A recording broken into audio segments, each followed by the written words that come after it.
Mensajes, relatos y experiencias en Cosechando Historias. Los relatos que hacen historia, que hacen camino.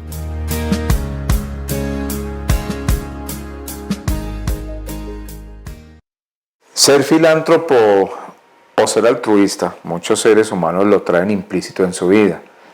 Desde su nacimiento y a medida que van creciendo, viene dentro de su mente y su corazón esa formación, esa vocación de servicio por ayudar a los demás. Y más adelante les voy a explicar por qué estamos haciendo esta pequeña introducción. Ubaldina Ortega es nuestra invitada el día de hoy. Buen día, buena tarde y buena noche. Ubaldina Ortega es un rostro reconocido en Santo Domingo, en Cisneros. Podríamos decir que es una monteriana muy cisnereña y ella nos lo va a contar. Ubaldina, bienvenida a Cosechando Historias. Gracias, Hugo, muy amable por esta invitación. Buenas tardes, buenas noches y buenos días para todos. Como dicen, todo se inicia por un principio, suena muy redundante, pero es así. Cuéntenos, ¿de dónde es Ubaldina Ortega, esos orígenes, sus principios al llegar a este planeta Tierra? Bueno, yo soy de Montería, como tú dices, nací en Montería, pero de padres antioqueños. Nací un 10 de marzo del 67. Pisciana. Sí, pisciana, de esas muy sentimentales. Sentimental, sensible y llorona. Ay, sí, horrible. Bueno, y entonces nací allá en Montería, estuve un tiempo viviendo en Montería hasta más o menos los 17 años que estuve estudiando con las hermanas terciarias capuchinas. Y entonces de allá ya nos trasladamos para acá, para la ciudad de Medellín. ¿Una familia compuesta por cuántos hermanos? 7 hermanos, como yo soy la sexta de 7 hermanos, 2 hermanas nomás y 5 hombres. Entonces todos nacidos también en Antioquia, los 3 últimos sí nacimos en Montería. Por lo general, cuando uno se traslada de una región a otra, pues uno busca regiones inmediatas. Hablemos del eje cafetero, del Quindío a Risaralda o a Caldas. Pero ¿por qué desde Montería hasta el departamento de Antioquia? Por lo mismo, o sea, por lo de las raíces antioqueñas, pues de la familia de mis papás y de mi mamá. Ellos les gustaba pues mucho estar aquí en Antioquia. Mi papá tenía pues también unas propiedades acá en Medellín. Entonces a raíz de que él falleció también, él falleció cuando yo tenía 10 años, mi mamá resolvió después de 5 o 6 años de estar en Montería, venirnos para acá, para Antioquia, a vivir. Entonces aquí ya nos vinimos los hermanos menores a terminar el bachillerato. Entonces aquí ya por eso ya nos trasladamos a vivir al departamento de Antioquia. ¿Y de esas raíces monterianas, de ese eche que queda, o fue más los ancestros que de pronto todavía alguna de esas costumbres y tradiciones? No, por ejemplo, el tema de las palabras sí se fue acabando mucho, porque como te digo, yo terminé en La Salle de Envigado. Tenía unos compañeros siempre canzoncitos, como siempre los hay en todas partes y toda la vida. El famoso bullying. El famoso bullying, y entonces ellos me molestaban mucho por la forma mía de hablar con el tema costeño, así todo como todo envalentonado. Entonces uno va como cambiando todas esas palabras y ya se fue quedando más el antioqueño, ya el paisa, más que todo. O sea, que se siente ya más antioqueño. Ah, sí, no, ya estoy muy arraigada en el tema antioqueño. De todos modos, también tengo mis orígenes como de las montañas, porque el papá de mi mamá era arriero.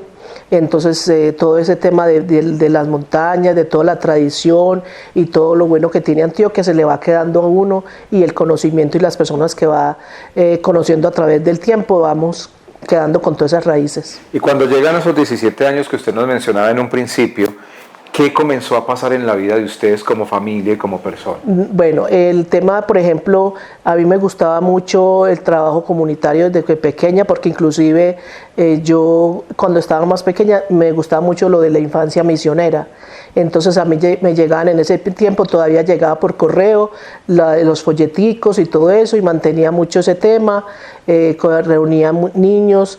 Y cuando ya estaba aquí en Antioquia, en La Salle, también empecé a trabajar con esos grupos como juveniles, a hacer temas comunitarios, con fotografía y todo eso. Entonces todo eso se fue como quedando ahí en el tema del servicio social y del apoyo a la comunidad. Pero esa inclinación a los 17 años de ser misionera no la llevó más hacia un carácter social desde lo civil o también hubo de pronto alguna inclinación hacia lo religioso? No, inclusive una de las hermanas cuando yo me pasé del Colegio de la Sagrada Familia a La Salle me decía que porque no fuera monja, ¿cierto? Y no, yo dije que no quería, que yo quería servirle al Señor siendo así pues civil. Pues. Pero hubiera sido muy chévere, la hermana Uva. Ah, no, sí. Pero la hermana Uva, pero muy loca, yo creo que me hubieran echado del convento. Pero entonces sí, entonces todo ese tema de servicio se quedó ahí porque con ella sí aprendí mucho, ir a acompañarlos de la tercera edad, íbamos a hacer trabajo social allá con ellos también en los asilos y todo eso, entonces yo me quedé ya mal en el tema social, pero sin ser pues monja ni nada de esto. Estamos hablando de la ciudad de Medellín. Sí, ya en Medellín que ya me quedé así porque ya terminamos en La Salle de Envigado y ahí terminé yo mi bachillerato. ¿Y continuaba con su familia o ya había emprendido un camino como solitario? No, todavía estaba con, siempre los últimos hermanos éramos tres, los tres hermanos con mi mamá, ya estábamos viviendo en Envigado. Y de esa época, retrocediendo a esa niñez, ¿qué recuerda de esas tradiciones de familia con sus hermanos y sus señores padres? Bueno, lo más importante era la unión cuando estábamos pues en las fiestas navideñas, la reunión con la familia. Yo era muy unida con un hermano que también falleció pues muy joven, a los 33 años, entonces con él era el que más pasaba pues como el tiempo y manteníamos pues muy cercanos en todos los temas de las festividades decembrinas o de familia, entonces se recuerda mucho todo ese tema, porque ya después de que falleció mi papá ya todo se fue como más bien dividiendo y nos fuimos como separando los hermanos más mayores, entonces no quedamos sino esos tres hermanos con mi mamá. Y en ese momento que todavía estaba la familia, todo ese núcleo familiar y el complemento como tal entre hermanos y padres, ¿con quién había mucho más acercamiento? ¿Con el papá o con la mamá? Uno siempre dice que tanto a los hijos se quieren por igual y que a los papás por igual, pero yo creo que ahí hay un poquitico de mentira. Sí, eso sí es verdad, porque uno, por ejemplo, yo soy una que yo a mi papá siempre lo he extrañado, pues cuando él murió yo tenía 10 años y siempre lo he extrañado, siempre era como más unida con mi papá. Entonces es algo que uno siempre está añorando y además pues cuando él murió yo tenía apenas 10 años, entonces faltó pues como todavía mucho más relación con él, pero entonces ya todo fue quedando con la mamá y mi hermano el menor, que le digo yo que fue con el que hubo más unión y todo eso. Y además porque hay como una regla general que siempre el niño es más apegado a la madre, a la imagen materna, y la niña es imagen paterna. Exactamente. Porque el papá por excelencia mima, cuida, jalona a la niña. Claro, sí, así es, porque con mi papá era así, él siempre fue comerciante en Montería. Y entonces cuando él llegaba en las tardes siempre nos llevaba algo y se sentaba a comer y yo era la que me sentaba al pie de él y todo eso, entonces era una relación muy bonita y todo, pero a los 10 años pues él tenía 62 cuando murió de un infarto, porque él sufría del corazón y le dio un infarto y entonces fue fulminante y ahí quedó. Decía en un principio del programa que hay personas que se dedican al altruismo y a la filantropía, que está implícito en su naturaleza humana el empezar a ayudar a los demás, en trabajar en que el beneficio, más que un beneficio personal, sea un beneficio por los demás. Desde temprana edad usted descubre que quiere ayudar, que quiere trabajar con y para las mujeres, o eso se fue desarrollando a medida que fue conociendo nuestra sociedad. Bueno, eso se fue desarrollando porque inicialmente, pues como te digo, yo empecé con lo de infancia misionera, de ahí creo que nació ese tema de servir, de apoyar a las personas, de escucharlas, porque muchas veces uno no tiene que estar pues como dando algo, sino solamente el tema de escuchar, de sentarse con esa persona y de pronto escucharle alguna tristeza, algún inconveniente, todo eso sirve para ayudar.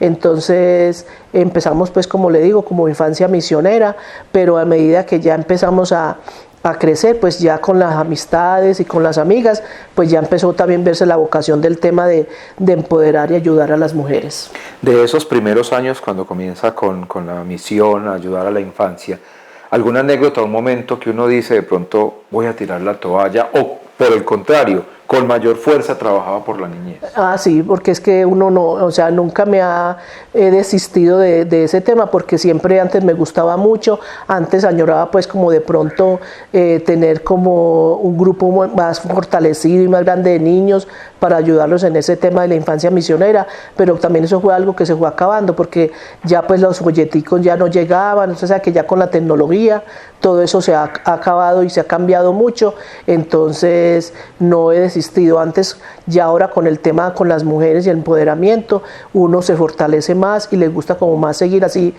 no esté trabajando pues en alguna alcaldía o en alguna institución, así sean sin ser pagado, a uno le gusta el tema pues de estar trabajando por las comunidades. Básicamente, ¿cuál era la labor que desarrollaban, que desempeñaban como misioneras? ¿Cuál era el objetivo primordial? El objetivo primordial era dar a conocer la palabra, el tema de reunir a los niños y explicarles de cómo era el tema de unirse, de ayudar a las personas y también de conocer la palabra pues de Dios y todo eso, porque eso ya trae el folleto, de enseñar a hacer todo eso con dinámicas, de pronto ser una persona que dinamice a otros grupos y todo eso.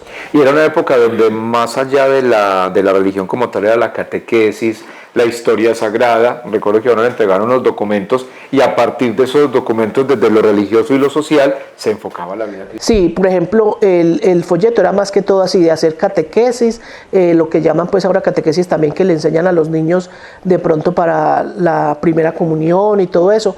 Entonces eso es lo que uno hacía, enseñarles como esa palabra, pero de una manera muy dinámica, que no aburriera pues al niño y todo eso. Entonces a uno le gustaba mucho ese tema. ¿Durante cuánto tiempo estuvo dentro de ese grupo? No, por ejemplo, de la infancia misionera, eso más o menos fue por ahí de 10 años, más o menos por ahí, desde los 8, más o menos por ahí hasta los 16, 17 años. Y a los 8 años un niño que está pensando es en jugar, en distraerse, donde uno dice que éramos felices y no lo sabíamos, usted tenía otros ideales que estaban encaminando para su vida futura. Sí, porque a mí me gustaba mucho reunirme con niños y como ser como, inclusive muchas veces me dicen que por qué no fui maestra, porque a mí me gustaba como reunirlos y enseñarles cositas. Nunca me gustó mucho estar jugando como a la casita, sino entonces ser como maestra y enseñarles algunas cosas. Entonces por eso es, entonces no me parecía como aburrido, porque al mismo tiempo de que era algo que me gustaba y que de pronto le podía servir a alguien, era como un juego. Y entonces ella fue así de esa manera, entonces nunca pues lo vi como decir de desistir. Por eso ya ahora grande ya empecé con el otro tema de, pues no soy infancia misionera, pero son otras cosas que también va muy ligado con todo eso. Y que contribuye al fortalecimiento de la humanidad.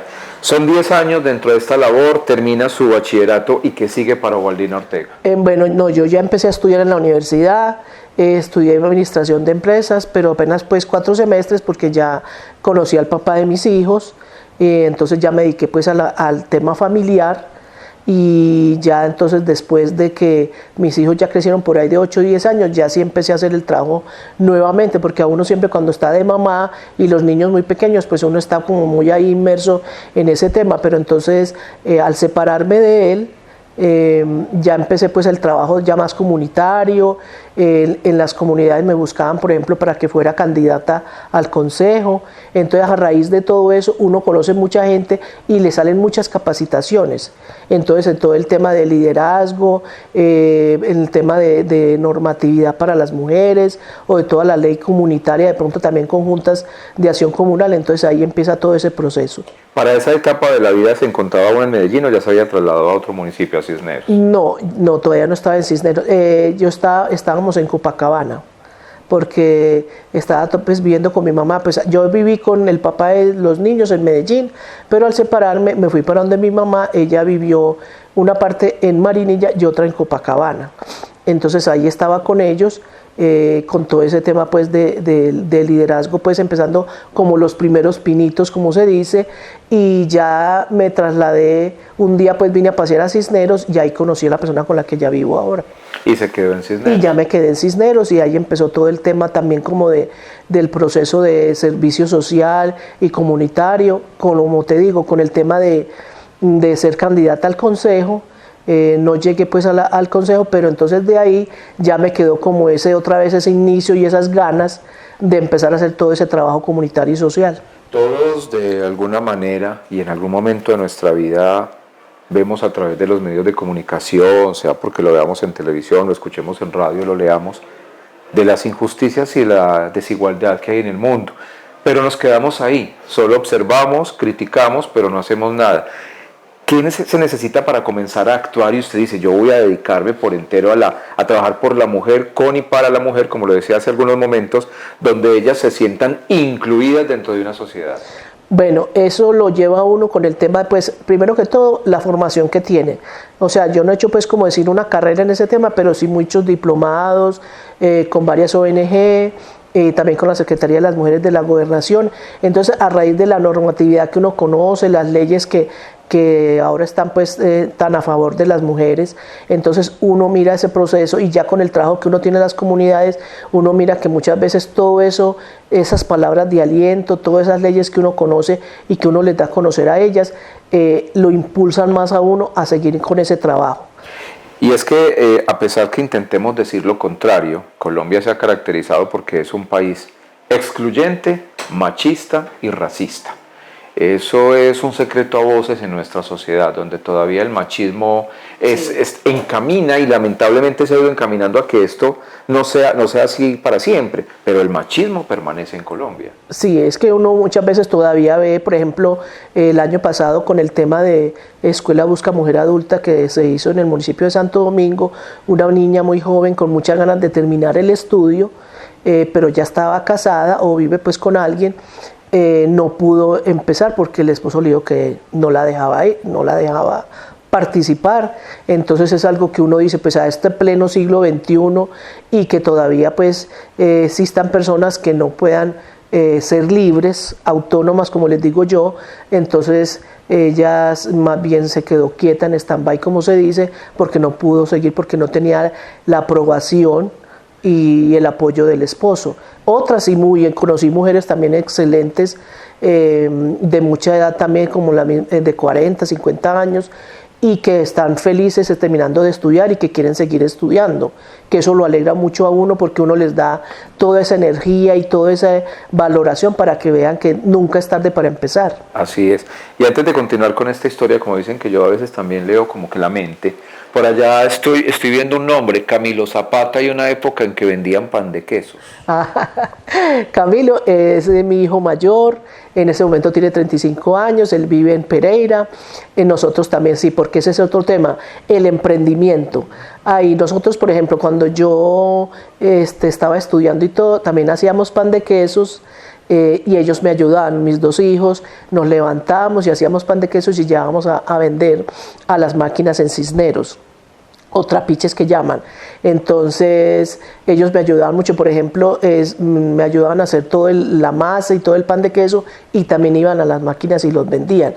Eso es una de las cosas del emprendimiento que también he querido como impulsar en las mujeres y en los hombres también, cuando de pronto con el tema de la pandemia, aunque me estoy extendiendo, con el tema de la pandemia, por ejemplo, que usted sabe que todo el mundo se encerró y que debían de ofrecer sus productos, yo ahí donde también empecé como a ayudarles con el tema en los estados de WhatsApp y en las redes sociales a ofrecer los productos, que eso me gusta mucho, que la gente vaya conociendo por medio de nuestras redes que hay productos, que hay personas que hacen algún producto comestible o un servicio, y que lo vayan conociendo para que pueda entonces su idea de negocio fortalecerse y salir adelante. Y Camilo también, y su otro hijo también tienen esa espina por emprender, por ayudar a los demás, por trabajar no solo para ellos, sino para fortalecer a una sociedad. Sí, ellos sí tienen, por ejemplo, Camilo es una persona que es muy servicial. Él es aunque no está trabajando pues en ese tema, él está trabajando en una empresa en Pereira, pero es una persona que le gusta mucho ayudar a las personas. Es muy, como le digo yo, con los niños, es muy dado a los niños y todo eso, entonces es como muy tierno y le gusta mucho todo ese tema pues de estar apoyando a las personas. Y Hernán, que es el otro hijo mío, Hernán menor, Arturo, es menor. Menor que Camilo. Hernán tiene 30, Camilo tiene 35. Hernán, nosotros le decimos Tato pues en la familia, él sí tiene más que todo también la vena pues del tema, pero más por el lado político, porque a él le ha gustado mucho estar así en campañas y ayudar con todo ese tema, y entonces se ha ido más por ese lado, aunque no está pues tampoco ejerciendo, pero cuando usted le habla de un tema de hacer campaña o de ir a hacer alguna cosa así en ese tema de comunidad y todo eso, él siempre está muy presto también a eso. ¿Y Hernán dónde está radicado? Hernán vive en Medellín. Él está viviendo en Medellín, él está trabajando allá en este momento. Retomemos la parte anterior. Entonces llega a Cisneros, comienza a trabajar, continúa haciendo esa labor social, tratando de mostrar ese papel tan importante que juega la mujer en la sociedad. Y no la tomemos únicamente como madre y progenitora, tomémoslo como mujer y como líder, como un ser fundamental dentro de una sociedad que se necesita para el desarrollo de la misma. Sí, por ejemplo, ya con el tema en Cisneros y volviendo a hablar también del tema de lo que hacíamos con mis hijos, con el tema de la venta de pan de queso, ahí fue donde me fueron conociendo y conocí pues el tema en el municipio, en todo el tema de emprendimiento y empoderamiento. Entonces, con el tema, yo vendía los pan de quesos, iba por ejemplo, a la alcaldía y me compraban y todo eso, y me fui haciendo conocer. Y ahí fue donde conocí pues a uno de los candidatos que me ofreció ser candidata al consejo. Y empecé a mirar todo el tema de la comunidad, de las mujeres que quieren de pronto salir adelante. Entonces uno le puede enseñar también a hacer algún producto o algo, porque eso también lo hacemos, lo he hecho yo. Entonces la idea es uno diciéndoles, dándoles como ideas para que ellas puedan visibilizarse y ver un futuro mejor. Porque muchas veces se estancan por cualquier inconveniente y eso les ayuda. Entonces a uno... Todavía es muy complejo hacerles entender, porque esto es un problema de educación, es un problema cultural y social, y está arraigado desde una tradición antioqueña muy paisa, muy nuestra, aún más de la costa atlántica, sin temor a equivocarme, donde se le inculca a la mujer que usted tiene que nacer es para criar unos hijos, llevar un hogar, pero que no tiene otra visión más allá de criar a su familia y cuidarla. Sí, es difícil. Es que es muy difícil porque todavía es así. Por ejemplo, en estos momentos hay mujeres que de pronto tengan su relación de pareja, pero que quieren estudiar o que salir adelante, mujeres que no han terminado de pronto sus estudios, y uno les dice, y entonces lo primero que dicen es, ay, es que los niños, o es que el esposo, entonces, o sea, no sienten el apoyo, porque es que nunca es tarde para uno. Entonces, eso es, por ejemplo, eso es como lo que yo les digo, el derrotero, que yo les digo de que nunca es tarde para salir adelante, que pueden tener una persona que les puede apoyar, que de pronto más adelante si el esposo falta, sea porque fallezca o que se vaya pues con otra persona, entonces eso es una persona que ya queda como maniatada o cruzada de brazos porque no tiene qué hacer o no sabe qué hacer. Entonces ya con algo que uno le visibilice o le diga, vea, podemos hacer esto, o qué te gusta, entonces ella se siente capacitada para poder entonces hacer algo. Entonces es algo lo que uno busca. Enseñarles a que se vuelvan unas personas autónomas y autosuficientes, no depender de, en este caso, de esa imagen esposo, esposa, madre que engendra, pero que no tiene derecho absolutamente a nada más. Dentro de estas situaciones que usted ha ido viviendo, hay dos términos muy actuales, uno los escucha a diario en los medios de comunicación: empoderar y resiliencia, esa capacidad que deben tener las mujeres para salir adelante. Sí. Antes pues de contestarte eso, es bueno saber que no es que queramos pues que de pronto las mujeres no tengan su pareja o que no tengan familia, porque dirán que de pronto uno le está diciendo no. La idea es que haya una inclusión y que entonces hombres y mujeres se apoyen y se respeten y que puedan salir adelante. Entonces ese es uno de los temas, como por ejemplo el empoderamiento, que es que yo como mujer o también como hombre puedo tener ciertas actitudes para salir adelante, que pueda ser un buen vendedor puede ser pan de quesos o puede ser de alguna artesanía, y que puede ser un apoyo familiar entre todos. Entonces es algo que puede redundar en la economía y mejorar la economía de eso. Y que la parte de resiliencia, resiliencia es de pronto cuando usted ha tenido algún inconveniente, si de pronto ha tenido no ha tenido una muy buena vida con su esposo, con su pareja, entonces es de que yo soy capaz, a pesar de todos esos inconvenientes y todos esos problemas, que puedo salir adelante. Entonces todo eso es lo que uno les enseña. Inclusive en estos momentos estamos haciendo unos talleres de maquillaje y autoestima, y la creadora de ellos, que es Olga Margarita, es una mujer resiliente porque es una mujer del campo, ella viene desde el campo, del municipio de Concordia, y es un ejemplo vivo de eso, de lo que estamos hablando, porque ella también tuvo una vida en el campo, trabajadora del campo, y con el esposo que vivía no era la mejor vida familiar, entonces fue muy maltratada, fue muy vulnerada, pero ¿qué pensó ella? Ella lo que hizo fue que salió de esas llamas como el fénix que vuelve y nace de las cenizas, y eso es lo que llamamos resiliencia, porque resiliencia es que usted haya pasado algo malo o que haya tenido algún inconveniente, algún error, pero que de ese error aprenda y salga adelante y saque adelante sus mejores actitudes. Y eso tiene, por ejemplo, esta niña es un ejemplo vivo de ella. Eso, por ejemplo, también podía ser yo, por ejemplo, con el tema de mi pareja.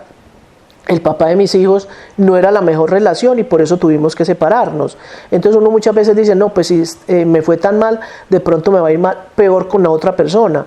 Pero no podemos pensar así, lo que podemos es pensar que de pronto podemos encontrar a otra persona mejor, que nos abra las puertas, que nos apoye y que veamos un horizonte diferente. Entonces ese es el tema también que le hemos estado diciendo y contando a las mujeres, de empoderar y de ser muy resilientes. Y además porque haya una relación de solidaridad, de apoyo y obviamente pues quien me esté conmigo para esas determinaciones que debo tomar. Entonces llega a la alcaldía, el personaje el alcalde de ese entonces le dice que qué rico que usted esté en el consejo, porque comienzan a descubrir esas capacidades.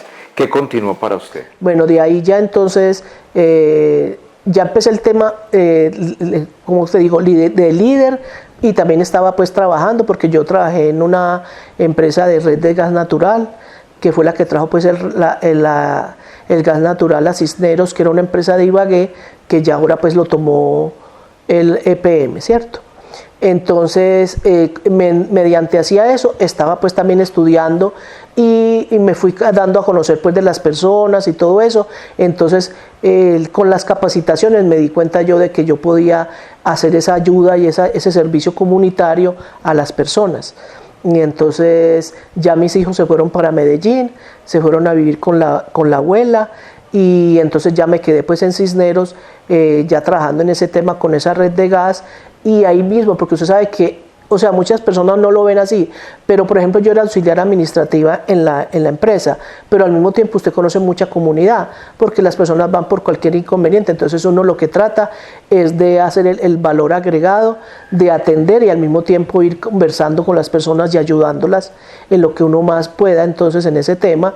Entonces eso todo va empezando así, y como le dije yo, de las capacitaciones, entonces ya quedamos como, ya empieza uno como a marcarse y a identificarse con todo ese tema de liderazgo. Y porque por ende la persona que tiene implícito en su corazón el ser altruista, también viene con esa capacidad de poder orientar, el de alguna manera, si se puede utilizar el término aconsejar, y se vuelve una especie de psicólogo, porque sabe cómo encontrar desde el más mínimo elemento una expresión corporal, facial, una palabra que puede encontrar en alguien que es un funcionario, un amigo que lo puede orientar. No solamente un servicio profesional o un servicio, en este caso administrativo, pero sino también personal. Es que eso es lo más importante, eso es lo que yo he aprendido en estos últimos 12, 15 años, que uno muchas veces está laborando, está devengando un sueldo, ¿cierto?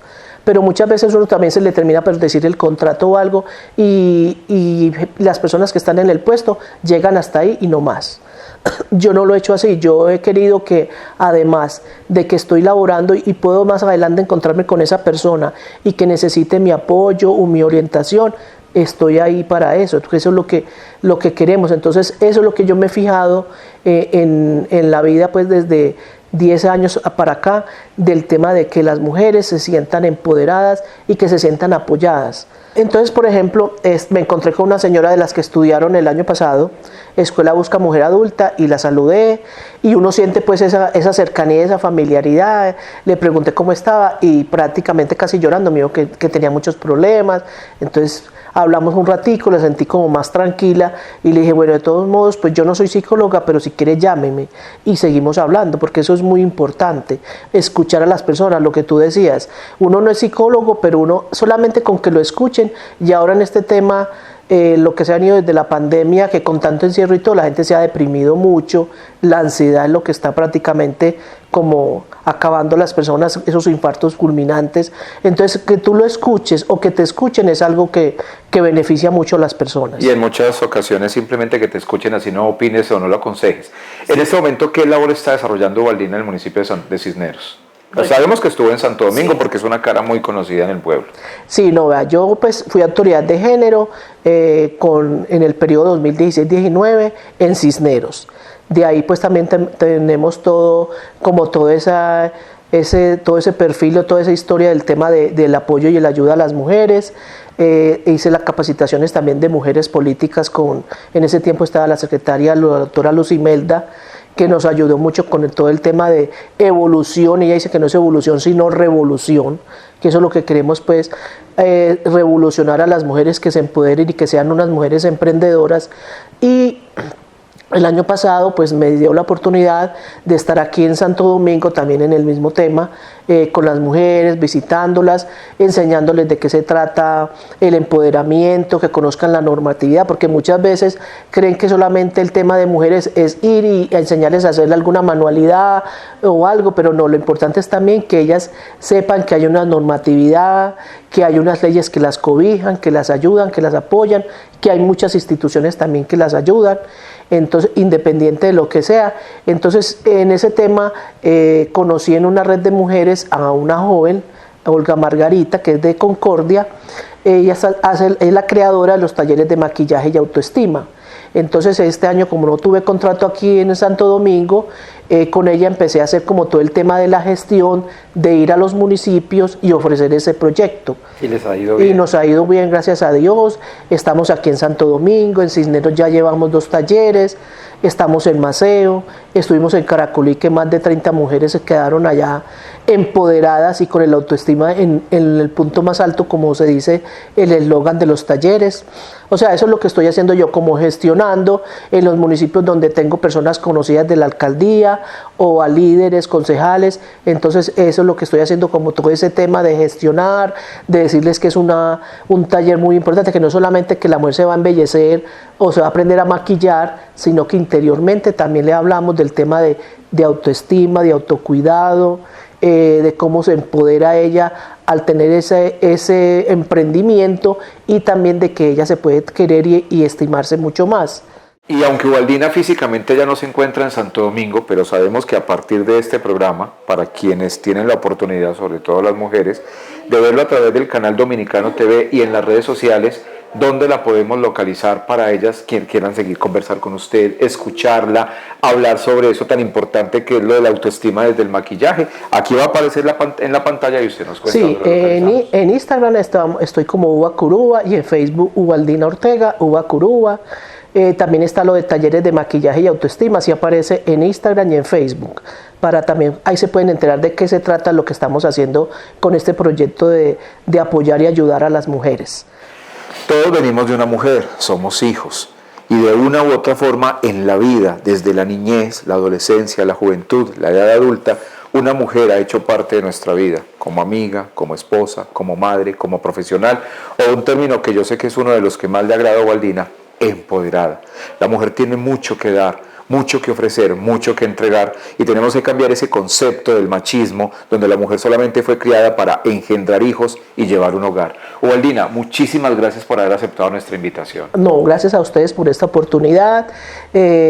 Estoy a la orden para lo que quieran. De pronto, como decías tú en el tema de si quieren hablar, empoderar, yo sigo manejando el tema de en Instagram, por ejemplo, de apoyar los emprendimientos, de compartir en los estados, de contar dónde están, qué están haciendo, porque esa es la idea, visibilizar a las mujeres de alguna u otra manera y que se sientan acompañadas y apoyadas. Ubaldina, muchísimas gracias. A ustedes, como siempre, mil gracias por permitirnos entrar a sus hogares, porque estamos todos los días cosechando historias. Hasta pronto.